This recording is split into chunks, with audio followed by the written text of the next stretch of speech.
Relations. Russie-Algérie, un partenariat renforcé malgré des divergences. La visite récente de responsables russes en Algérie a permis de renforcer les relations bilatérales, notamment dans les domaines diplomatiques et économiques.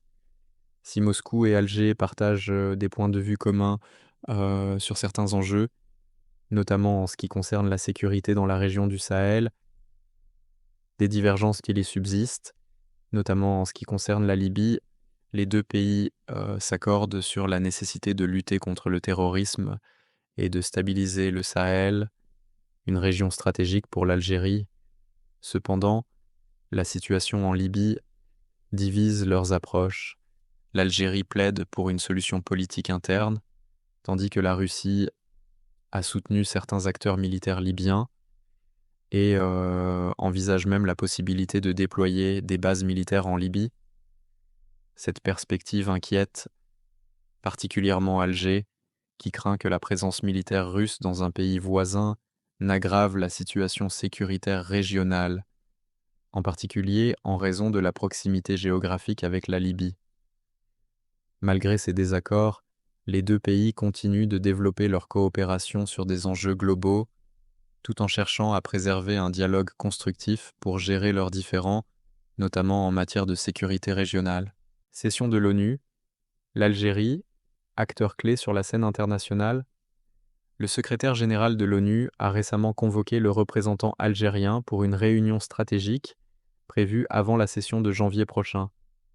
Cette rencontre met en lumière le rôle croissant de l'Algérie dans les affaires internationales et reflète son engagement à jouer un rôle central dans les négociations sur des dossiers sensibles. Le rôle de l'Algérie en tant que médiateur pourrait lui permettre de renforcer sa position sur la scène mondiale, mais aussi la placer face à des défis diplomatiques importants, notamment en ce qui concerne ses relations avec les grandes puissances mondiales et les enjeux géopolitiques qui en découlent. Condamnation de Nicolas Sarkozy, un coup dur pour son héritage politique. L'ex-président français Nicolas Sarkozy a été condamné à 1 an de prison pour corruption et trafic d'influence dans le cadre d'une série de procédures judiciaires qui affectent son parcours politique. Cette condamnation survient après plusieurs années d'enquête et de procès, marquant un tournant significatif dans sa vie publique et politique. La vidéo aborde les réactions à cette décision, notamment au sein du paysage politique français, et explore les conséquences potentielles sur son héritage.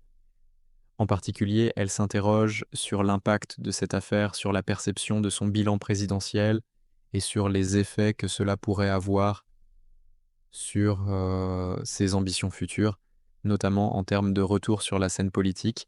Ramadan 2025 sans pénurie, les mesures du ministère du Commerce. Lors de sa récente intervention à la Radio nationale, Ahmed Mokrani, directeur général du ministère du Commerce, a assuré que la situation du marché est stable et sous contrôle.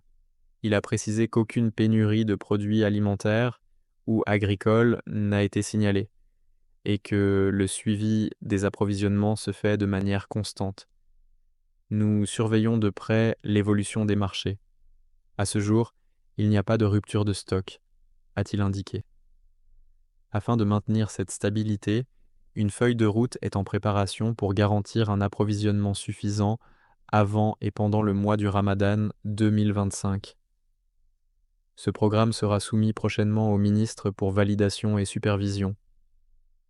Une collaboration avec le Qatar pour soutenir le pouvoir d'achat Mokrani a également évoqué une nouvelle coopération entre l'Algérie et le Qatar qui devrait être lancée en 2025. Cette initiative vise à soutenir le pouvoir d'achat des citoyens algériens avec l'entrée de grandes entreprises de distribution sur le marché national, dont une société qatari. Cette collaboration permettra de garantir un approvisionnement régulier et de stabiliser les prix des produits de grande consommation. Une loi pour encadrer les prix et garantir la qualité des produits. Le ministère du Commerce finalise également une loi visant à réguler le marché et à protéger le pouvoir d'achat des Algériens.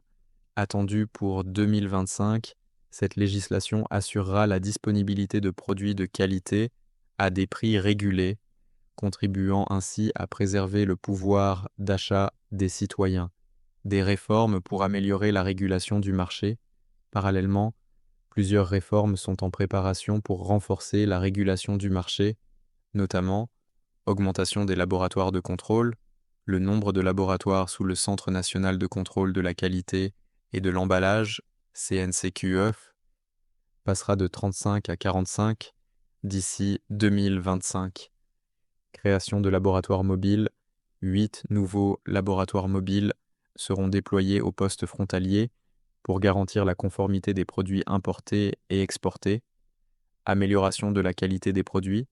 Des efforts seront faits pour mettre en conformité les produits commercialisés avec les normes de qualité, notamment en matière de composition et d'emballage. Optimisation des investissements. L'utilisation des données du recensement économique permettra de mieux orienter les investissements et la distribution des pôles industriels spécialisés à travers le pays. Recensement économique. Plus de 186 000 entreprises économiques seront répertoriées, créant ainsi une base de données fiable sur les capacités de production nationale.